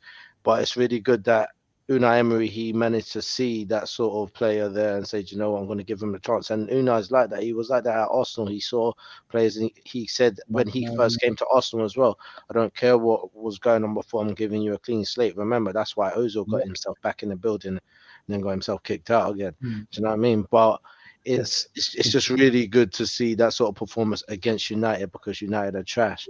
So it's always good to see when they're pinned back and they're exposed. You see where they are lacking. Do you know what I mean? And I think Ten Hag has got a hard task on his hand, because at some points he looks, and I can even hear it in his voice when he speaks. He feels like he's cracked it. Like, okay, I've got it. I've got the performance I want. This is how we're going to kick on. And then they have a stinker the following week and do that, So I think there's a lot of work that actually still needs to be done at United for consistency. But I did call it us a day, and they're not going to be the ones who are going to be challenging for top four. Yeah, and you know what is with United when you watch them, like I think outside of the Tottenham game, which I think the Tottenham game has to be slightly put with an asterisk, because anytime Tottenham play any team that's half decent, they make them look even better than they are.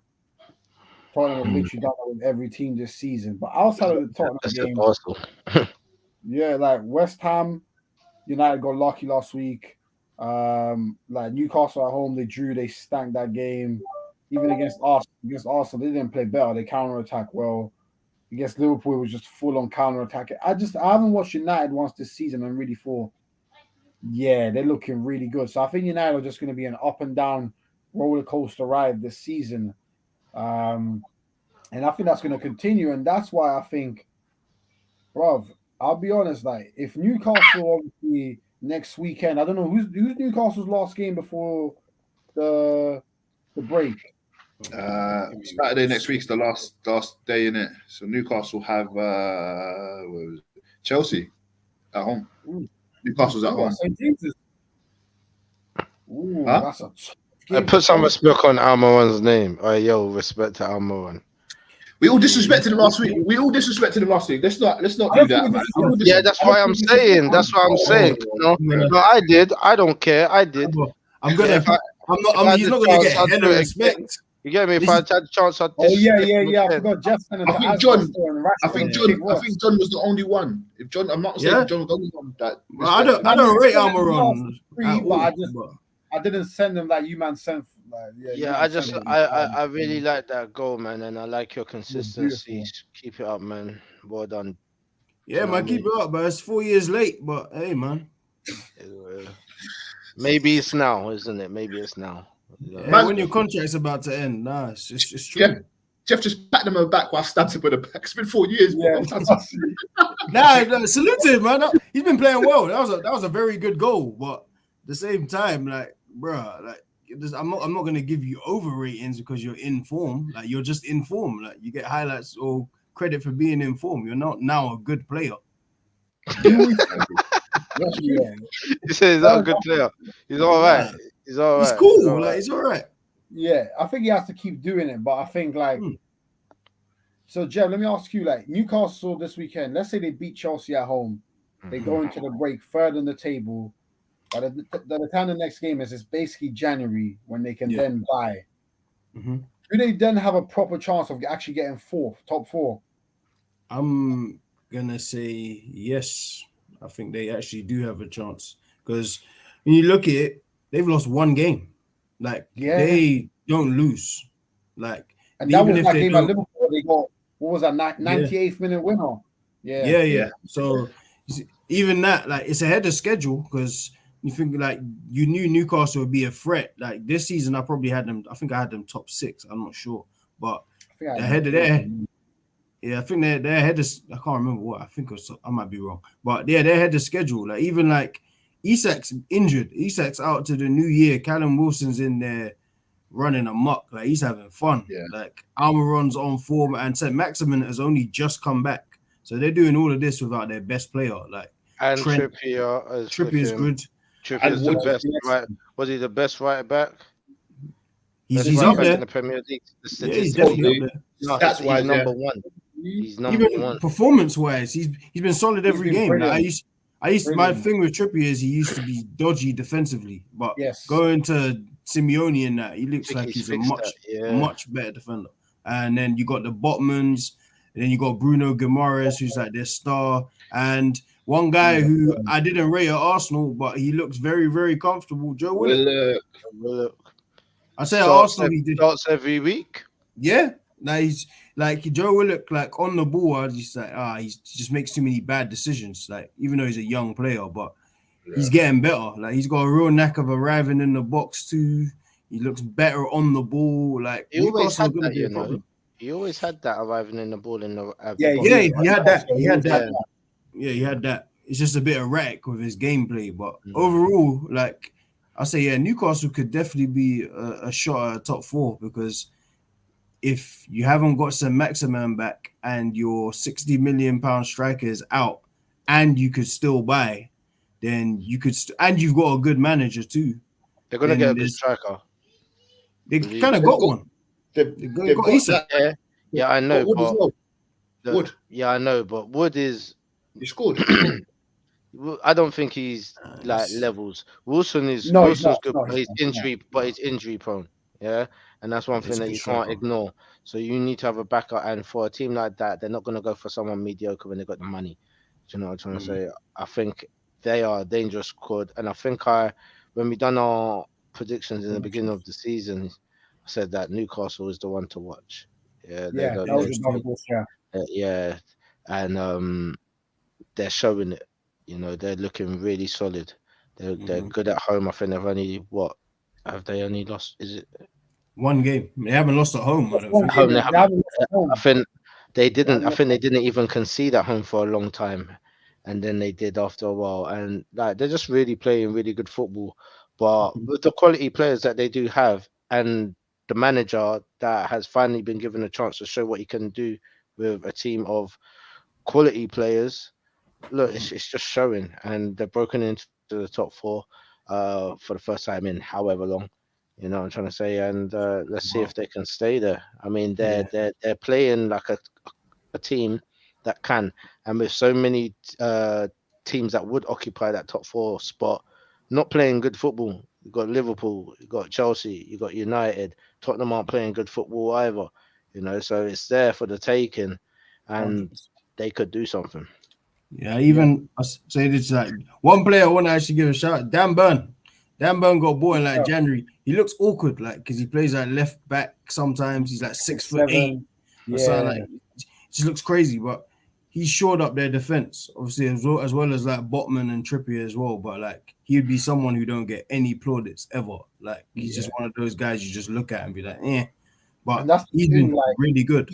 and that's the thing. Eddie Howe's just done like he's done a great job, because if you look at the players, like, you know, Dan Burn, good player at Brighton, you know, but like even Shaw that they already had, good player, but no one was really talking about him. Joe Linton was a troll up front, but now he's not just a competent midfielder. He's a really good midfielder. Like he plays every game. Like Callum Wilson, like, so he's Almiron. Obviously, we knew he was there, not performing. So Eddie Howe really has to get a lot of credit. And I think if England do as bad in the World Cup as I think they might, they really should be trying to get Eddie Howe. They won't. He should say no. He That should job also is say no. I that agree. job is cursed. I agree. He should say no, but they should go for him. But he should say no. I do agree with you that. I'd rather have the Newcastle job than the England job. The Listen, Newcastle job, the upside is too much. Yep. John, a lot of people like because you've seen how good Newcastle are, and all everyone does is remember is the money that was been pumped into the club. But Mhm. Eddie Howe came in; they were second from bottom. Yes. Mm-hmm. Yep. Yeah. It ain't just money that turned them around, boy. No, it ain't just money. That's Feel a what good I'm manager. saying? It It's a ain't good just money. manager. It's a good Good manager, manager, man. man. He needs to start getting his credit, man. Obviously, I still don't see him getting enough love. Like, because if Gerrard or Lampard was doing this, That's a fact.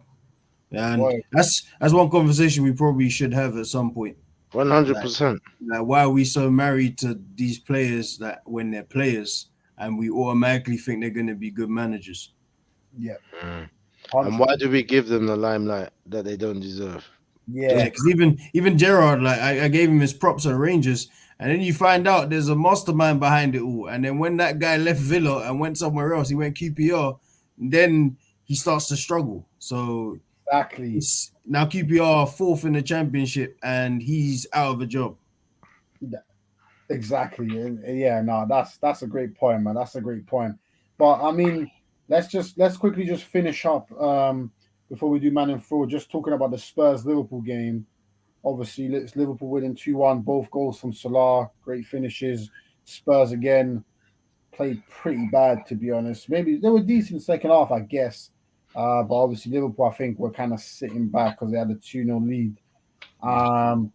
What did we make of that game? Like, I guess coming out of that game, Jalil, like, do you see both sides making the top four, Spurs and Liverpool, only one? Like, what do you kind of make of it? I still see both of them making top four. I'll be honest.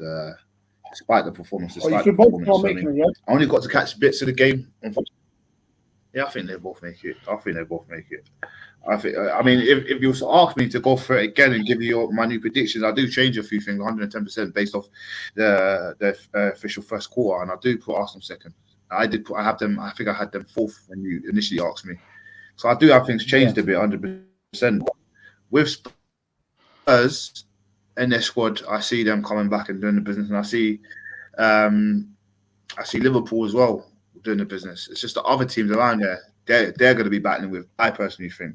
I do have us finishing higher. Yeah, I mean, breaking news. I put it out there, but yeah, Liverpool, man, like they're not totally dead, and I feel like Salah's finally shooting boots, which is quite good, man.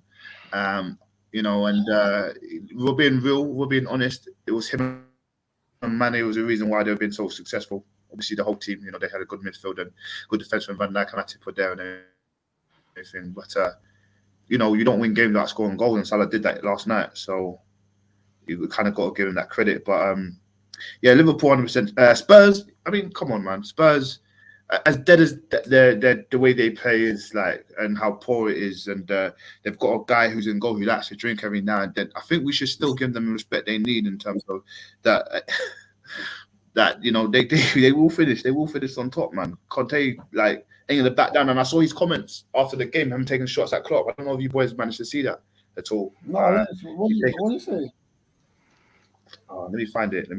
It's on Twitter. It's on Sky Sports. Let me see if I can play it off my phone. Actually, we're not giving promotion to Sky Sports, but we kind of are at the same time. I'll find it for you boys. Give me a second. Mike. But yeah. So Basically, okay. Is it because of last season when Yeah. Klopp complained how Spurs played? So obviously, I'm guessing he's talking about how Liverpool sat back second half yesterday, innit? and Spurs ain't used to that. Hard, Yeah, so he's just taking digs. So, but yeah, I mean, these are two great managers.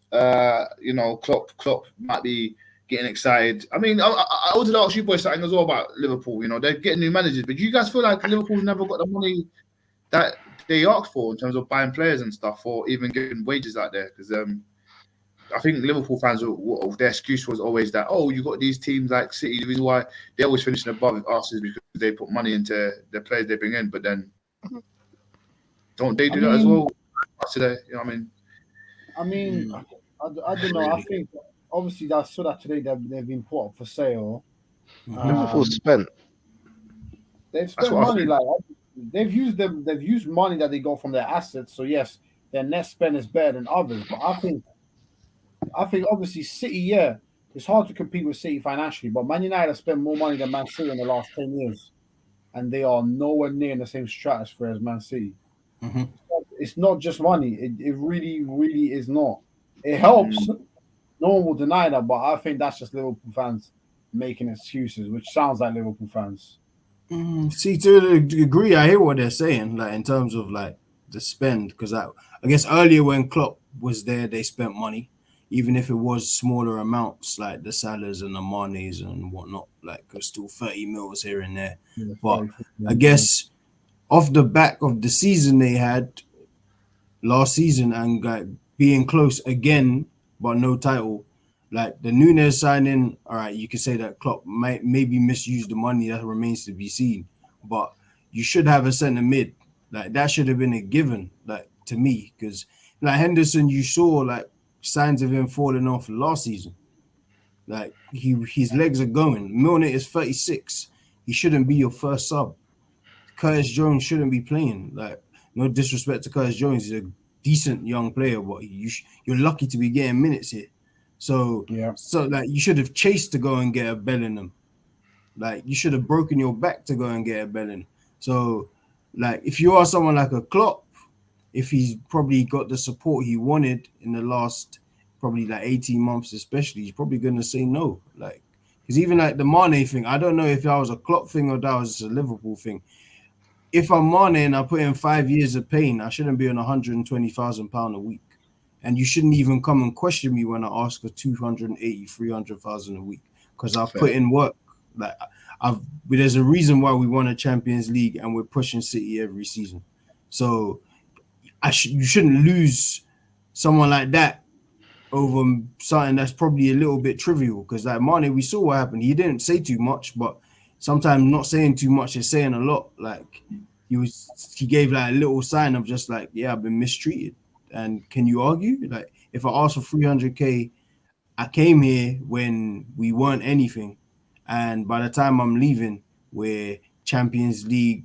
Like, we really do our thing in the Champions League. We push City for the league damn near every year. Then why am I not getting my money? So I do see it from the other side. I can't lie.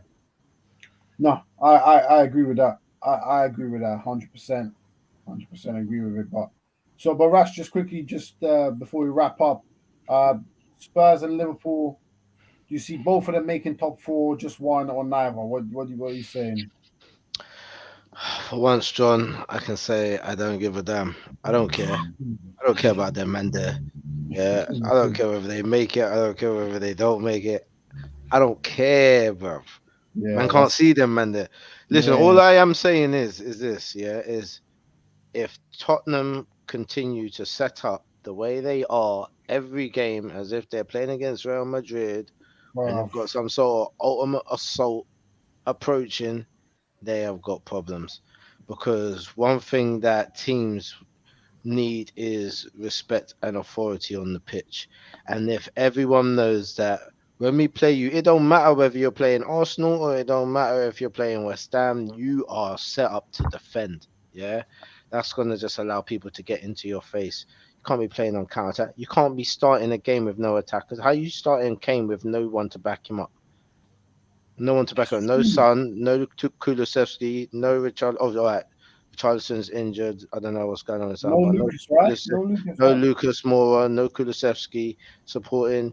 You just got to think, well, why are you trying to make Kane do the extra? Why are you flooding the midfield bulk in so much?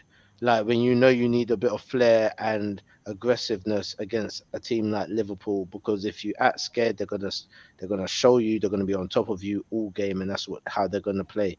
And they didn't even play amazing football. Liverpool didn't, but it's just Tottenham are just so shit that they just looked like they were superior, but they weren't even that good. And I just think Tottenham are in a weird place at the moment. And I knew it would happen eventually, that they would just things would come back to reality and they would just get their proper place in the Premier League, which is mid-table. So we're witnessing their decline. We're going to see Harry Kane bounce. We're going to see Conte bounce. We're going to see Son bounce. Bruv, it's going to be like a game of bloody ping pong out there. The way there's going to be so much people bouncing. Trust me. Yeah, Wow. it's a mess up at Tottenham and Liverpool. I think like Nunes looked all right.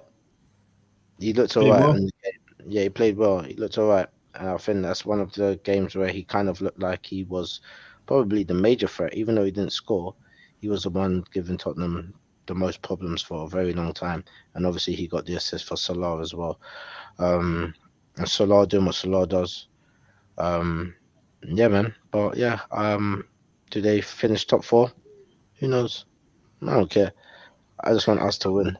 I just want us Hey, to win. Rash should be a politician. My old man always told me, if you ask me a question and they give you a better answer than the question that was asked, you should be a politician. Yeah. You know what I'm saying? Just a point give us something to think about. Look, I just needed everyone to focus on how dead Tottenham look. You know what I'm trying to say? Like you said, man, if they don't get top four, like Bayern Munich have already started talking about Harry Kane. They've already started, and they're one of them teams. Once they start talking, Yeah, he's throwing it gone out next. there, They're gonna try. We're gonna see what he picks because he might pick to try and break Shearer's record, or he may try and win something. We'll see. oh, he should go if he can. He should go Bayern. If he's really got any ambition, he should go Bayern, man. I don't know because John, I say this because I don't know if you saw that thing on ESPN and Sky Sports of Muller being asked a question. You know, he gets asked two questions, and someone said La Liga or Premier League, and he made something lengthy about Premier League because he said he'd never been in a league where more than 4 teams are fighting for top spot. Like, oh, it would be good to be in a competitive in every game, and no game is the same. Whereas Bayern Munich, do you know what I'm saying? Like, you're going to win the title if you're there for at least 2 years, but you'll learn at one of Listen, those. Jalil, the boy Kane is starving. Yeah, Starving. man. What Starving. would you, that's a question. Would you go to a league? Would you go to a league knowing that you can go and get the title, or would you stay here trying to be the best English record ever? No, on that. Do you want to know why? Because deep down he knows he should have some accolades. He knows he should. He knows it. The world knows it. Everyone knows Kane should be playing for a team much better than He's Tottenham. got a few golden boots for the Prem, though. So. That's not enough to confirm your legacy. It's just not enough. Like, look, Andy Cole, the goal king. No one mentions his name. I don't know why. Well, I know why, but at the same time, it's just not enough. And look what he done at United. Yeah, look at what he won. Exactly. Look what he won, bro. So look, you just have to be selfish. And Kane, it looks like he's approaching that age where he's like, I need to win something. Do you know what I'm trying to say? He's been approached that. He's been approached that age, man. Remember, he tried to leave. Yeah, he got convinced. He's got bounce. And and if I was him, I would do something just to add something to my name real quick before I say sayonara at the game. 100%. Totally agree. But yeah, man, listen, people, smash the likes. Let's wrap it up with the man and fraud of the weekend. Sorry? No, I was gonna say it's a funny thing. What was brought up in group chat isn't it funny that Brighton are above Chelsea? It is funny. Isn't that funny, bro? It actually is funny, and it's well deserved. It's kind of crazy. It's well deserved. Funny, like, oh gosh, it's well deserved, man. Brighton have played good football. Potter must be scratching his head. Must be thinking as soon as I made this team good and I leave, they continue being good, and my new team is shit. So yeah, because Paul has no guarantee that he's still there at the end of the season. It's a cruel world. We've seen so many managers make the big leap to Chelsea, and it be the downfall of them. So let's pray it's not, because I like Potter. Yeah, I do, and it will take him a while to recover if it does happen to him. Like, he may never get another opportunity like that again, as mad as it sounds. But yeah, man and fraud of the weekend. Janelle, who you got, bro? Yeah, it's going to managers this week. I think is fair. Manager of the weekend, the ex-Arsenal manager, the one that gave me a smile on my face against when they played United. Yeah, man, welcome home. Welcome home, everyone. Good Welcome home. evening. Good evening. Good evening. Welcome home, man. And food. I'm just saying. Disclaimer. Just because you're food now don't mean you can't come out and be the man you're supposed to. You get what I'm saying? Graham Potter. Unfortunately, you're gonna have to be Ford. Yeah, I mean, my man came in and said it in the comments. Said it was just like a training session. And now, when you come to think of it, whenever you see defenders on that side of the pitch, you guys reminded me, and I thought that's bizarre. Doing skills and doing tiki taka. Yeah, it's kind of disrespectful, man. And when you see that with Barcelona, you say, "Oh yeah, it was a training ground." I think you've got to give it to us and say we treated it like a training ground at Stamford Bridge. Stamford Bridge is our home, and London is red. I think not North London, London. Yeah, that's what I got to say. London is, yeah. The bridge is over. Well said. All right, Rash, your man and for the weekend. As much as I want to give it to Unai, because that's my guy. I like Unai. I'm gonna give it to Arteta for tactically outwitting the tactician, Graham Potter, which is very difficult for many managers to do. And Arteta, you are making a believer out of me as to think that we can actually do something amazing here. We can. Yeah. I don't think we will because City, they bring that machine gun off of the bench and he still scores. He scores and it gets disallowed and he scores again. But when you got someone like that, it's just difficult to say that you got it. But I'm happy with Arsenal at the moment. So, yeah, I'm going to say Mikel Arteta. And Ford goes to the guy who created as much danger as baby food, Pierre-Emerick Aubameyang. Got to give it to you, my guy. Nothing personal. Nothing personal and all that. But you're as soft as baby food. Saliba trod on you like a bug. It's nothing. Yeah, that's all it is. And that's my Ford. And yeah. It's like a 10-year age gap between those two, and that shouldn't be happening. Yeah. That's crazy. Yeah. More than that. No. Yeah. Yeah. I P Diddy in the building, yeah. All right, Jeff, what's yours, bro? Go with Arteta as man of the week. 11 wins and 13 is good stuff. Great stuff. And yeah, he holds a lot of stick. Him and Edu hold a lot of stick. But this season so far so good, man. So yeah, let's keep it up. Fraud of the week is a team goes to Bournemouth. There's no reason you should be leading 3-1 and lose 4-3. Yeah. Shout out Leeds. Leeds as well, you're right. Hey, shout them man there out, man. It was just shameful because I think I was watching my fantasy, so I'm looking for players. I had a Bournemouth player, so I'm looking like, all right, 3-1. I think I had a striker. What's my man's name? The headering guy, Kiefer Moore. Yes, Kiefer Moore. Yeah. Yeah, so I'm like, headering guy. Yeah, that's all he does. He's just an aerial bully. Yeah. But I'm thinking, Still, like, crazy still. I'm thinking, he might score. I see Solanke scored. I'm like, all right, cool. He's gonna get a point. He's gonna get some more points. I check 20 minutes later. I see 4-3. I'm like, wait, what? The other way. You let them man there play soccer on there, man. Bro. Yeah. Actually, no, I might change it. My fraud of the week might go to Bamford. Oh, he's terrible. He didn't play, by the way. But this is his fraud of the week because do you know how he got injured? How? He took a penalty in training and tweaked his hip. Oh, do me a favor. At this point, if you tweak your hip from taking a penalty, you're made out of porcelain. What is your how? How'd you take a penalty? One, you're a striker. That's what you take the penalties. What? I never even. He misses the penalties. Yeah. Well, he misses them convincingly too. Like, but yeah, like you got injured from taking a penalty. At this point, I don't know what to tell you, Bamford, but yeah, your good season was like 2 or 3 years ago. Hey, Your Yeah. team needs I'm you, not. and Listen, you've been I'm not injured. gonna lie, Jeff. Man, someone needs to help Bamford. He looks like he's smoking, bro. God damn Listen, it. I'm telling you, Nah, man. He looks like he's going through shit. Someone needs to bro. have a word. Put an arm around him. Seriously, It's I'm not telling gonna you. help. Remember Rashford Smoking at what? first. There's something dangerous going What on did he look over like he was there. smoking? What did Boy, he I look like don't he was even know, smoking, but Rash? he looked like he's thinking about something totally different when he's on that pitch, bro. God damn it. He ain't thinking about putting ball in the net. Trust me, bro. Bro, like how you can't be your team's talisman and you get injured from taking penalties. Like what next? Like it's gonna be a gale force wind. ACL done. Like, bro, come on, man.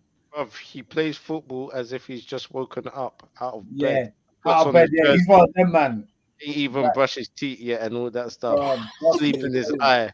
And he Trust me. goes straight to the calf after. Bad Oh breath. my god. Bro. So he's got halitosis. Morning, lads. That's Yeah. Yeah, everyone's been there still. Yeah, you know what? Man of the weekend, I'll give mine to Eddie Howe for the job he's doing at Newcastle, third in the table, outstanding. And I think for the weekend, I think Rashid the nail on the head. It has to be Aubameyang. When you have a revenge game like that and you do an advert like he did, you can't put in a 0 out of 10 performance. And he literally put in a 0 out of 10. It was embarrassing, no pride. Yeah, man, just absolutely embarrassing. So he's got to get through the weekend. Absolutely pathetic. So yeah, man. Obviously, people, let us know who you think your of the fruit of the weekend was, the man of the weekend. We're gonna share it on TikTok as well for people to comment. But that's it from us. Obviously, I think we said it last week that now every couple of weeks on the Wednesday we're gonna be doing the start, bench, or sell segment. Obviously, we're gonna twist it up every here and there because people really seem to enjoy it last week. So next week we'll be back with that on the Wednesday. But we probably will be back, I'm thinking, if not next Monday. I mean, this weekend is the last weekend of Premier League fixtures. So we'll probably be back next Monday. And then after that, it's World Cup. And we're definitely going to have a lot of videos and content out during the World Cup. Because, I know we're all really looking forward to that. So just keep an eye out on the Instagram. It's back now, people. That issue got resolved, whatever the hell that was. But we're back now. TikTok is fully up and running. So yeah, just follow us on all the platforms, subscribe to us on here, smash the like, and have a good end of your Monday and a good week, and we'll be back real soon. Peace and love, people. We out. Peace. Peace. Peace. Peace.